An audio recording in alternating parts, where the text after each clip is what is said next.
salaamaaleykum maa ngi leen di nuyu di leen ziar di leen jaajëfal bu baax di leen message jàkkaarloo yi mbégte ak contentement la ñu am chaque jour seen émission Setsima doorati na rek comme ni koy defee chaque jour si Dakarnet tey na dañoo seet suñu mag suñu frère mu nekk koo xam ne macha allah kenn dootu ko présenté si dëkk bi mu nekk nit bu baax muy kilifa te bu ñu ne kilifa ñu ne waa kër gi tey moom lañu seet pour waxtaan ak moom lu bari ñu ngi lay nuyu di la ziar. maa ngi leen di fay bu baax a baax. tey ñu ñëwoon seet si la pour ñuy waxtaanee kilifa tey bu ñu waxoon bu ñu ne kilifa ne waa kër gi. kër gi nan fan la sosoo. waaw kër gi mu ngi sosoo ci région bu ñu naan Kaolack. ci koñ bu ñu naan Kasnack. ci diggante ay xarit yu doon ànd muy kilifa ak caat. ak ku ñu doon wax taaw. actuellement il est plus dans le groupe donc doon toog.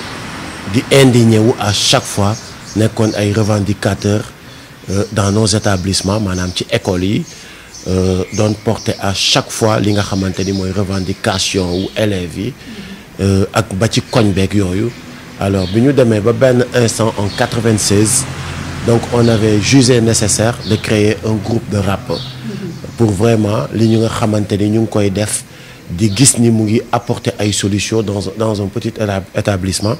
pourquoi pas ñu def ko ci dëkk bi def ko ci Sénégal def ko ci Afrique ak ci àdduna bi c'est ça qui a amené l'idée de créer le groupe Kër gi. groupe bi nan la demee da ngeen toog waxtaane ko wala nan la demee. ouais mooy comme li ma expliqué dañu toog waxtaane ko effectivement on avait l'habitude de s'asseoir ensemble. on avait l'habitude de se fréquenter parce que kër caat da daan génn dugg sama kër. taaw aussi da daan génn dugg sama kër. alors ku ci nekk boo ñëwee di raconter li nga def ci sa école donc ñoo doon ànd di dem grève ñoo doon ànd di def yenn revendication yi ci koñ bi ci voilà quoi alors ci lañ toogee ñu ne pourquoi pas ñu créer loo xamante ni dañuy gën a dégg suñu baat ci kaw di gën a porter problème yu gën a mag comme problème mu Kaolack yi problème mu sénégalais yi problème mu Afrique problème mu àdduna bi voilà loolu moo indi idée wu créer groupe bi. léegi ñu gis ngeen ni que yéen ñett ngeen woon ngeen dem ba doon ñaar kooku lan moo tax mu arrière génn ci groupe bi. wala dafa am leneen lu mu visé. effectivement c'est juste que ni à un moment bi ñu commencé def suñu rap bi ça nous a valu ñuy tabasser ñuy emprisonné. ba bi ñu bëggee génne suñu premier album ñu censuré ko finalement bon pression familiale moo tax mu bàyyi. mu nekk un gars boo xamante ni vraiment c'est un gars qu'on respecte beaucoup ba bërki démb tous les jours il nous appelle pour prendre de nos nouvelles mu ñëw nañu carrément gaañ man dama leen di bàyyi ngeen continuer aventure bi parce que là je subis une pression boo xamante ni mënatuma donc continuer leen mais sachez que je vous soutiens voilà mooy loolu mu ngi actuellement à Bambilor créé na fa benn studio d'enregistrement tuddee ko kër gi mu ngi foofu di yëngatu ci élevage ay wàllum jaay ginaar ak yar ginaar ak yooyu donc taaw chapeau ñu gën ko xam son nom d'état civil Farba Diop ba far kese jaajëf fon love bro. ñu gis que ne bu ñu ne kër gi da ngeen bëri bruit da ngeen bëri histoire da ngeen di woy di classe fii di classe fële ngeen doo leen ragal doo leen arrière la moo leen di motiver pour ngeen di continuer di ko def. waaye xam nga dëgg moom boo ci nekkee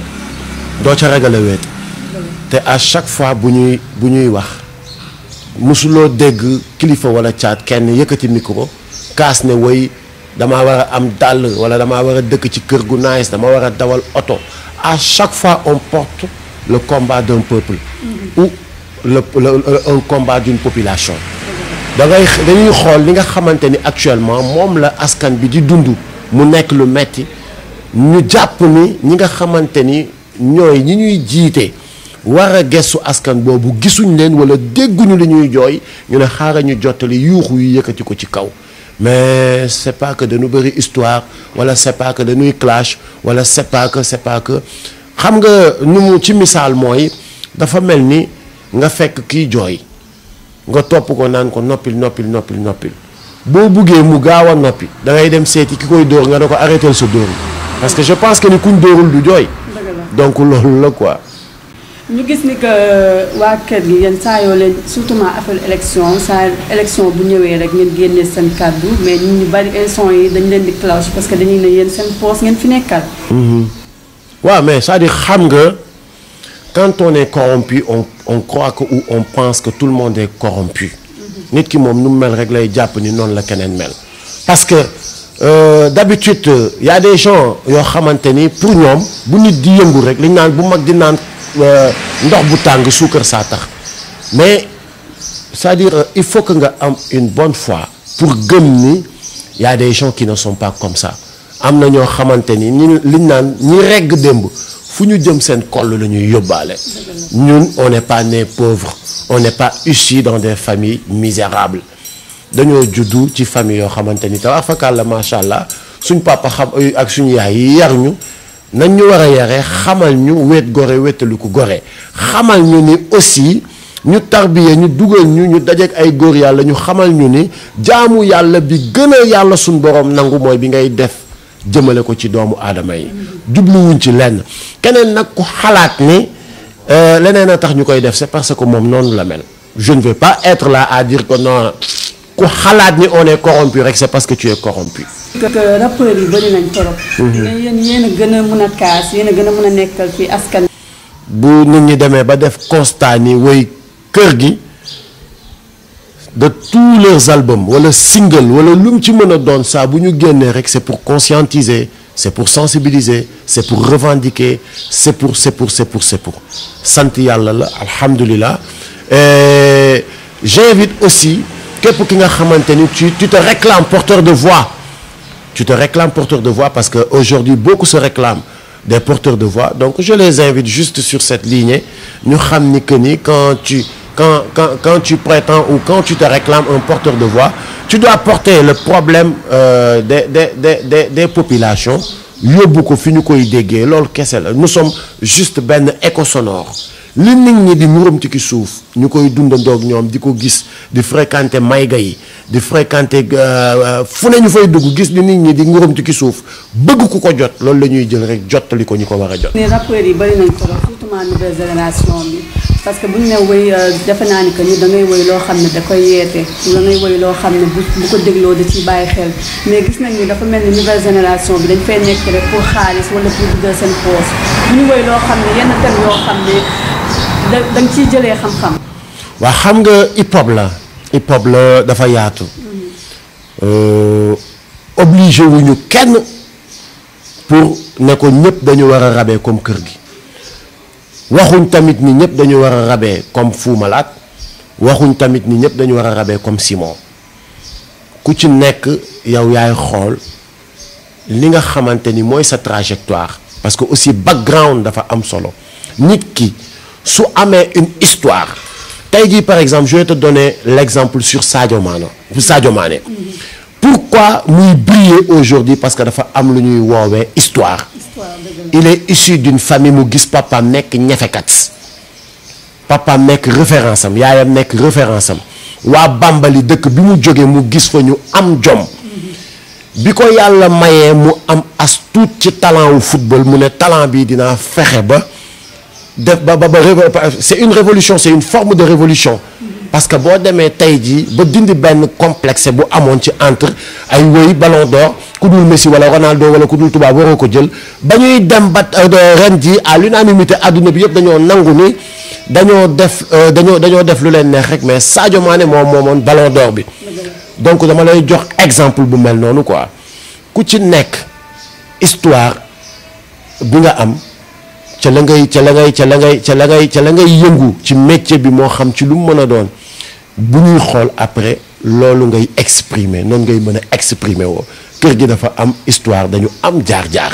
donc on ne peut pas être comme les autres aussi ne peuvent pas être comme nous mais respect à tout le monde quoi l'essentiel lu ci waaye di def rek na nga ko assumer. bu ñu fa jógee dañuy dem si wàllum actualité ñu gis ne instant yi dëkk bi yëngu na trop mu nekk feebar boo xam ne moo dugg suñu dëkk muy coronavirus tey boo sonn wax dara loolu fan la duggee foofu. waaw coronavirus li ma ci wax di insister waat mooy que ni di xamal sénégalais yi ci man dama bokk ci ñi njëkk a gëm ni c'est une maladie réelle c'est une pandémie ba pare dama bokk ci ñi gëm ni dugg si na ci dëkk bi dugg si na Sénégal alors du coup boo xoolee action bi ma njëkk a def mooy amuma lenn li ma am mooy am naa benn aura am naa benn audimat je suis un agent de la mobilisation bokk ci benn kuréel bu ñu naan Y'en a marre je suis un artiste ñu toog automatiquement ñu ne qu'est-ce qu'il faut faire au moins suñu wax dina am fu muy porte bu muy am il faut qu'on sensibilise il faut que ñu gëmloo Sénégalais bi ni oui ça existe il faut que ñu gëmloo leen ni maladie bi am na il faut que aussi ñu ñëw ci appel bi nga xamante ni c'est l'appel de la patrie parce que comme on dit on est en guerre avec un ennemi donc aujourd'hui on doit être tous ensemble xeex ennemi bi ba mu jógee fi ku ci nekk delluwaat ci sa côté delluwaat ci li nga nekkoon ñu jóg def une musique de sensibilisation et de conscientisation pour au moins mu nekk suñu participation ñu gëmloo Sénégalais bi nga xamante ni da ko doon jéem a weddi wala am na ñoo xamante ni dañuy dend ak benn nit mu non non non loolu dañuy wax rek tubaab bee ko fi bëgg a dugal ak affaire yooyu jàppal bàyyil d'accord je respecte lu ko waaye xalaatee je respecte mais li may wax daal mooy feebar bi mu ngi ci réew mi te nañu jëfee ndigal bàyyi tere yi li nga xamante ni ministère wala les agents de la santé publique et nationale moom lañ ñuy wax nañ leen ko jëfee donc c'est loolu laa am ci li may waxaat par rapport ak le coronavirus di ñaan yàlla mi nga xamante ni aussi man moom laa gëm ni moo ko fi wàcce kenn mënul yàlla suñu borom kese mën yàlla mi nga xamante ni peut-être ci sama xam-xam bu gàtt il veut régler son monde man ni ma ko jàngee parce que corona bi doy waar goo xamante ni il faut que ñu taxaw def ci jàngat parce que à un moment de la vie yàlla bi mu ñu sàkkee sàkk malayka sàkk jinne sàkk lépp lu mu sàkk dafa ne yow doomu aadama yaay doon sama xalifa ci fu neex fee ma sàkk muy fan àdduna demal nga représenté ji ma fa yaa gën ñëpp ña fa nekk ñëpp na nga fay fekk loolu di daraja bu nu suñ borom may ñu ne déet na waaye yàlla bàyyi ñu jël àdduna bi mu may ñu xel ñuy créer ay avion ñuy créer bu nit feebaree lu koy faj ñuy créer buñ bëggee woote téléphone kii nekk Europe kee nekk fu beneen continent dañuy gisante nii di waxtaan yàlla may ñu ñuy créer di créer ba benn instant ñu naagu ñu ne ko yow sax léegi yàlla sax yow yooyu ngay wax sax ñun dootuñu ko topp léegi ce qu'on va faire mooy nous allons organiser le monde nous-mêmes être humain comment yow yàlla may nga ñu góor waruta nuyu jigéen bu dul soxnaam ñoo bañ léegi ñun dañuy jàll sax loolu góor ak góor ñun daganal nañ ni dañu wax sax sëy bu leen neexee jigéen ak jigéen daganal nañ ni dañ war a sëy bu leen neexee waaye xoolal tey li ñu yàlla doon aaye yëpp bi ci gën a ndaw bàyyi nañ ko sa jabar bu jugee marché ñëw sax balaa laa jox loxo nga ne ko raxasul ba pare te sa jabar la lew na la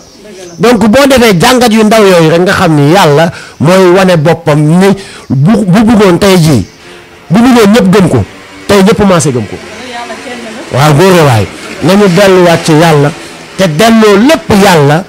ñaan lañu am di ñaan yàlla suñu borom mi ko fi wàccee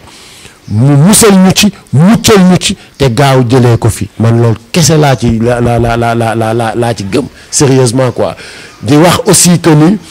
na ñenn ñi bàyyi tamit di profito di wax yenn wax yu débordé yi wala di jéem a am ñu ñuy attaqué ñu ngi santaat bu baax góor yàlla yi nga xamante ni ñu ngi ci dëkk bi te leer na ma ni bi fi mbas mi duggee ba léegi nelawatuñu ñu ngi ci seen kurus yi ñu ngi dugg xalwa ñu ngi joxe ay dog ñu ngi joxe ay ñaan kon ñu ngi leen di delloo cër di leen respecté waat yàlla guddal seen fan bàyyi fi kulli xalif généraux ak kulli góor yàlla yàlla def jàmm Sénégal. ñu gis ni que ngeen def benn clip pour ñaax xale pour ñuy mën a raxatu mën a toog seen kër mais clip bi nu mu fa demee noonu est-ce que nga yaakaar ne buur bi jox ñu leen xaalis tompaluñ na parce que yéen nee nañ da ngeen di encaisser rek. waaw mooy li ma la wax rek loolu moom Ria réponse bi ma ciy joxe mooy xam nga boo ne nit ñi dañoo mel nii sax di nga tooñ ñu ko waxul parce que man gis naa te xam naa une majorité boo xamante ni sérieusement ils sont de très bonne foi mais noonu la amee aussi une minorité boo xamante ni ils sont de très mauvaise foi dégguloo ma ne la kuy sàcc day jàpp ni ñëpp sàcc lañ kay jaay boppam day jàpp ni ñëpp dañuy jaay seen bopp xam nga nit boo gëmul sa bopp gëm ni yow war nga mun a nekk di handle di doxal li nga xamante ni da nga koy doxal di yëngal àdduna bi wala di bokk ci ñuy décider ci àdduna bi wala ca réew ma nga bokk wala di bokk ci ñuy indi solution boo melul noonu rek da ngay jàpp ni ku ko def rek am na lu tax mu koy def. alors bi ñu paree sax ci clip bi tey jii ba léegi c'est ñun kese ñoo nekk sur le terrain ñi koy wax ngir yàlla nañu fexe dem ñu compal leen ñu def ko. aayul non dégguloo li ma la wax képp ku taxaw daal di ko wax dëgg yàlla bu fekkee dañuy encaisser sax pour di sensibiliser je pense que ni sax dara newu ci non j'ai bien dit bu fekkente ni ñu ngi encaisser pour di sensibiliser wax dëgg yàlla pour nit ñi mën a toog seen kër yi pour nit ñi mën a respecter les mesures d'hygiène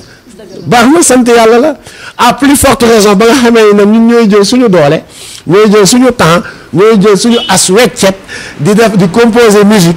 di tourner clip di composer ay capsules de sensibilisation mu ngi ci net bi donc arrêté wuñu boobu ba léegi on est sur le terrain di organiser ay caravanes ay porte à porte di distribuer ay gel di distribuer ay masque ak yooyu di gën a waxtaan ak sénégalais yi ñuy moytu dajaloo bi maanaam ñuy moytu li feebar bi di bañ kon gàcce ngaalaama te sant yàlla waxkat yi nag kenn mënu leen teree wax yàlla na leen yàlla dolli kàttan gu ñuy waxee rek